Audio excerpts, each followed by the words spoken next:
Hi, welcome back to another episode of Stand on Guard. I'm your host, David Krayden. Welcome to a happy Saturday. When I come back, I want to talk about how the liberal-NDP coalition may be collapsing and how the liberals are panicking. We'll be right back with that. So we are in a very precarious position in this country. We need political change, but we also need the resolve to resist.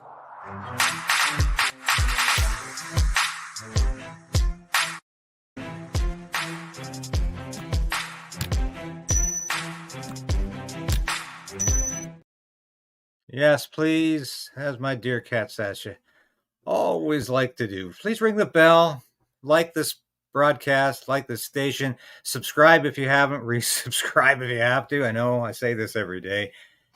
And please support us in any way you can. But what we need to do is beat Trudeau's censorship. So when you ring that bell, when you like the station early in the broadcast, we beat the YouTube algorithm, which is trying to suppress this station. Oh, yes, it is. It tries to suppress any station that actually talks about policies and issues and isn't just a one trick pony, as I call a lot of those stations out there that are nothing but just attack ads on Justin Trudeau. We got to have more than just attack ads on Justin Trudeau. We have to talk about policy issues and what's important and how we can build the future. And I thank God that Pierre Poilievre, the Conservative leader, is starting to get into that. And as I mentioned in yesterday's broadcast, he's finally addressing the Online Harms Act and the thought crime component of this act. I hope you had a chance to watch yesterday's show. If you haven't, watch it because it's got some great material in there. That original reporting that I did with John Carpe, the president of the Justice Center for Constitutional Freedoms. He had some great things to say Friday night, or actually it was Thursday night, about the Online Harms Act and what it's going to mean if this thing is passed. But what am I talking about? This coalition, this liberal-NDP coalition collapsing? Well, it seems to be about the carbon tax. But before we get there, I got to show this to you first, because it goes to show you how crazy the liberals are. Now, I put a tweet out, a post on X about a week ago when Alex Jones said he was endorsing Pierre Poilievre. He says he's the real deal. And of course, first of all, right after that, on the Monday, there was this knee-jerk response from the always uber woke Charlie Angus, the guy who wants to criminalize any promotion of fossil fuels in Canada with his private members bill. He was up in arms that Alex Jones would be promoting or endorsing Pierre Poilievre. So the Liberals, of course, latched onto that. The next day, Trudeau mentioned it in the House. And now they put out this attack ad. Just watch this. It's funny. Nation states try. The globalists will dominate. A group of globalist billionaires. The World Economic Forum is a globalist organization of the UN to penetrate governments. We will ban all of my ministers and top government officials from any involvement in the World Economic Forum. And out of that, they will call for central bank digital currencies to be rolled out. The central bank is now promoting a possible proposal to bring in a digital currency. You get the internet ID. That's then tied to your digital global ID that tracks everywhere you go, what you do, what you buy. To answer your question, I will never allow the government to impose a digital ID.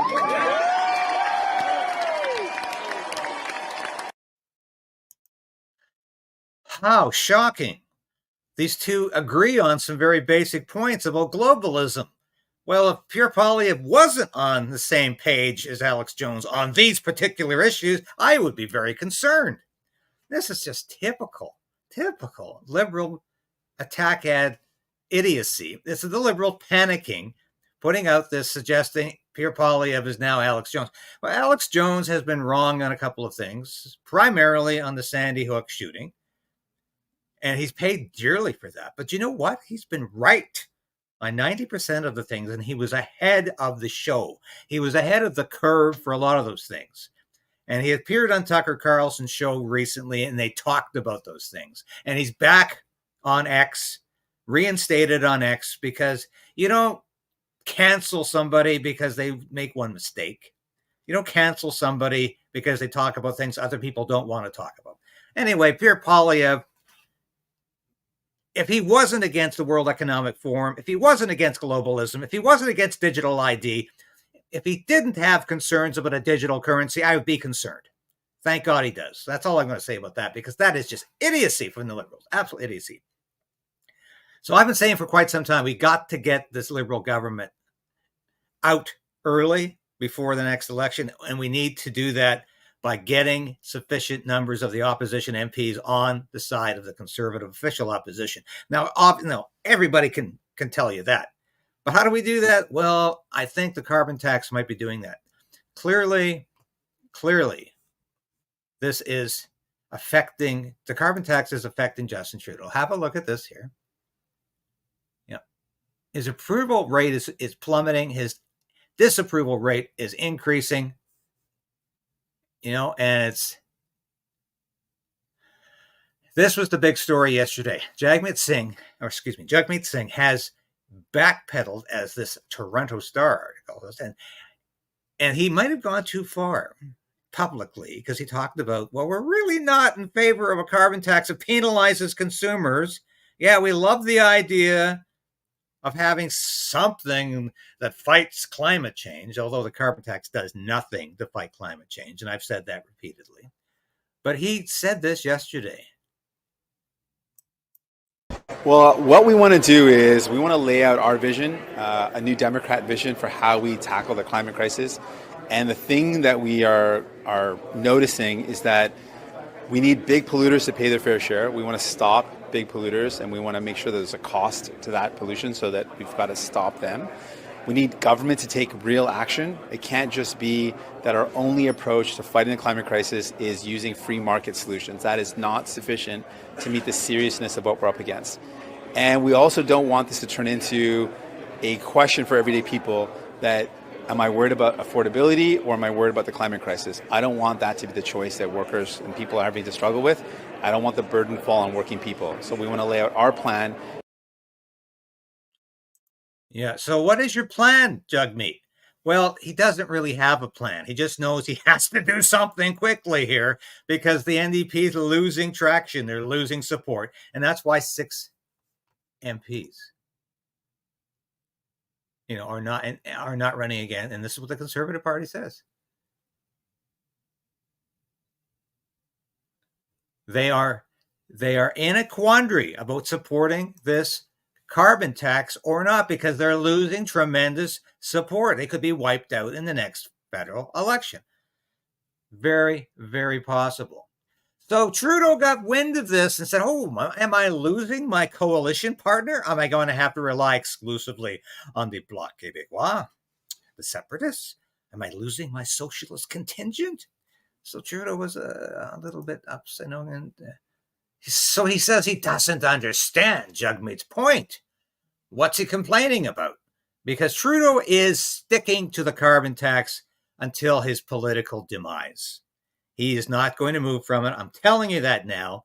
He is going to stick to the carbon tax, or as he calls it, the Canadian carbon rebate, which is farcical nonsense, a ridiculous euphemism for an odious, onerous tax that is impoverishing Canadians and doing nothing to reduce those so-called greenhouse gases that are creating this apocalyptic climate change that we all read about and hear about, which of course isn't happening to that degree.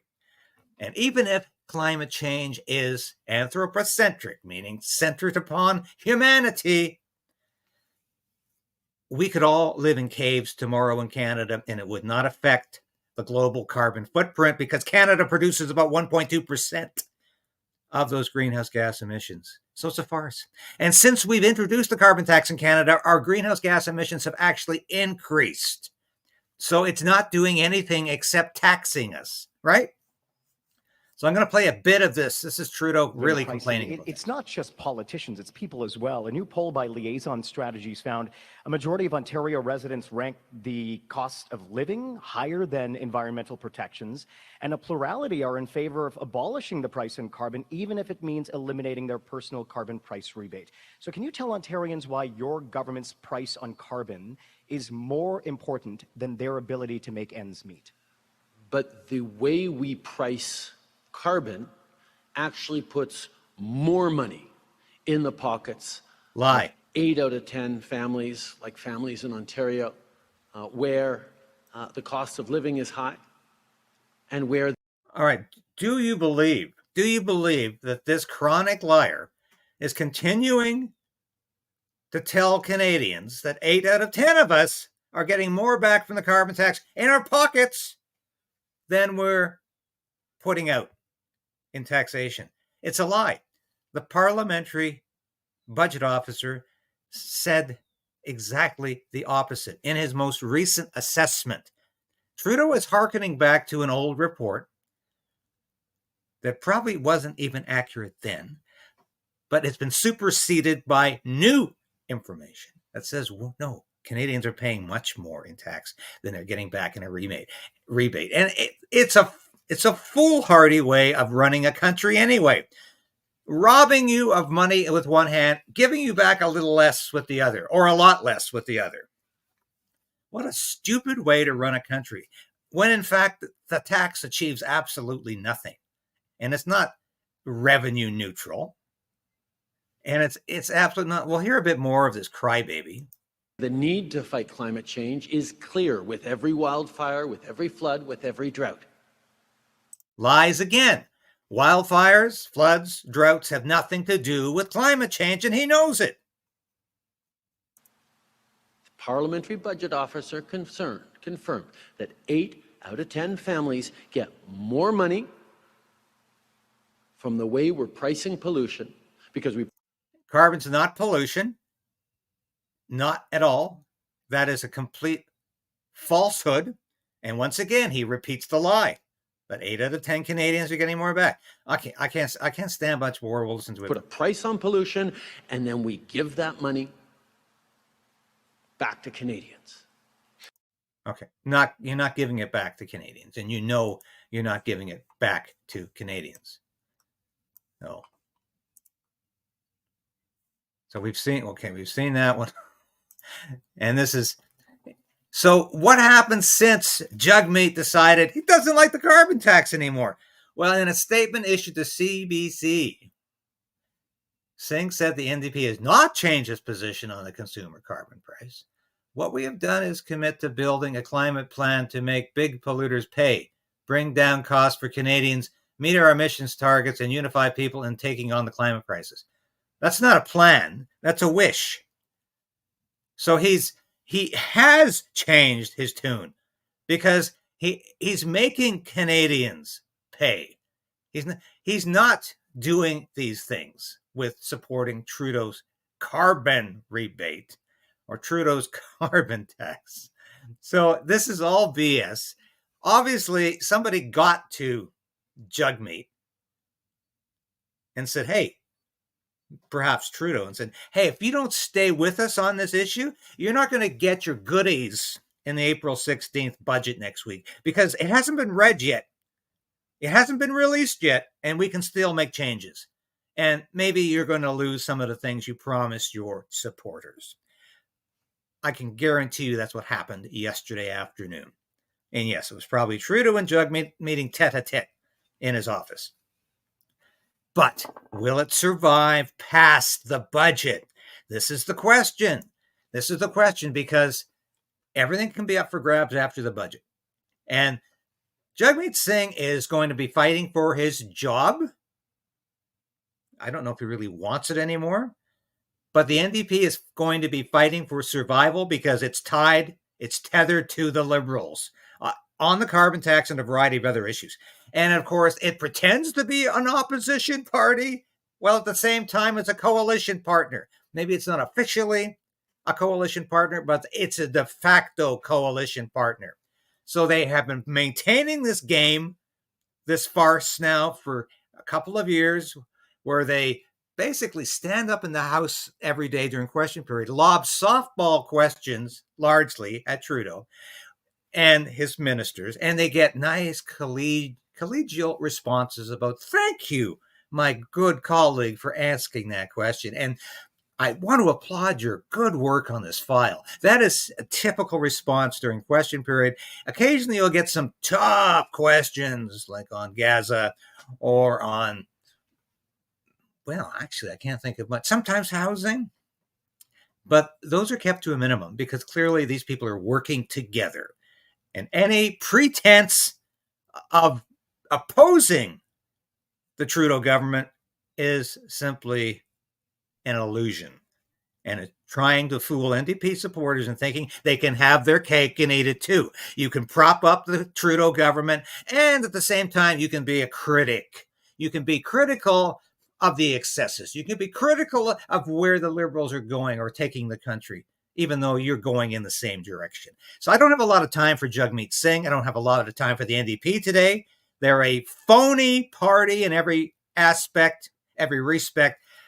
Jagmeet Singh, with his BMWs and Gucci bags, has nothing in common and has really no relevance to working class people, blue collar workers. He's never probably even met one socially.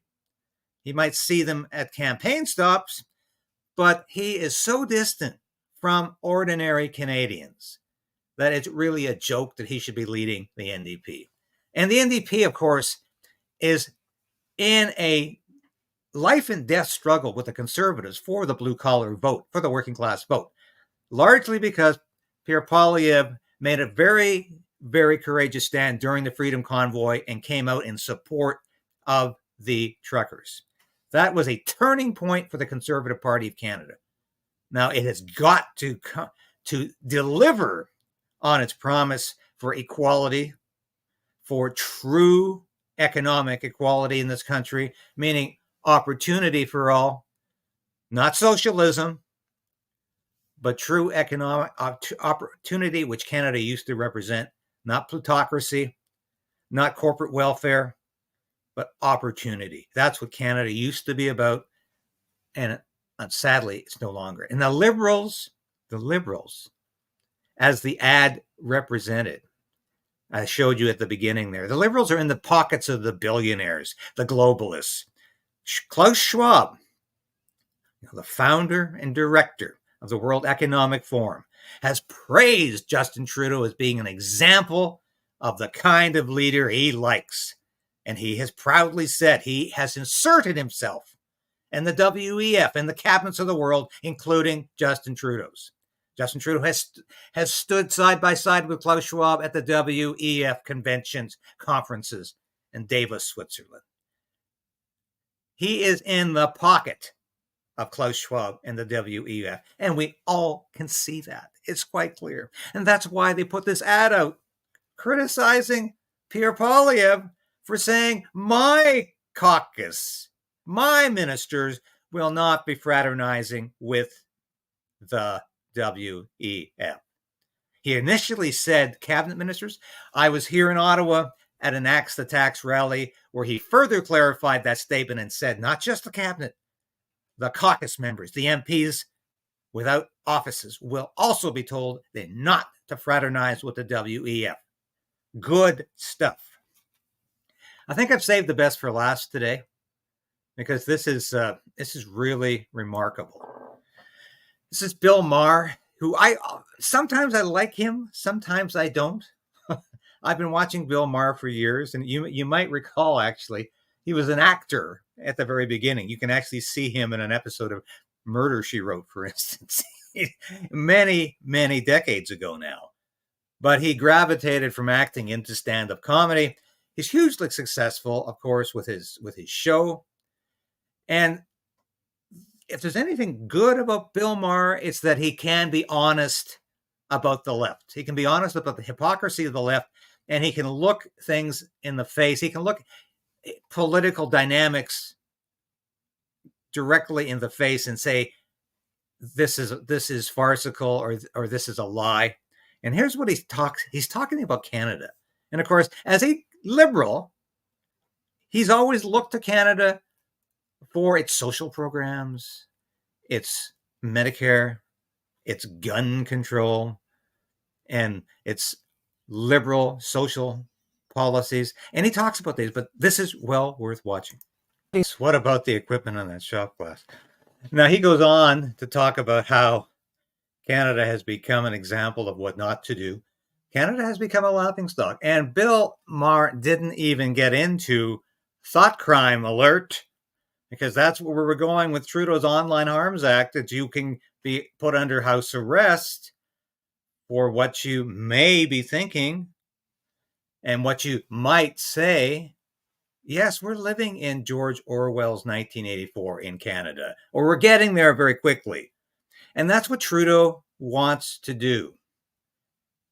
You know, and that's what Poilievre said at the Canada Strong and Free Convention Friday, I believe.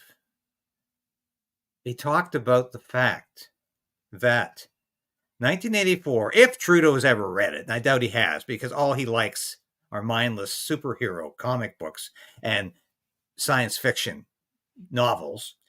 But if he ever read it, he would have seen it as a plan, Poilievre says, not a warning. That's exactly it.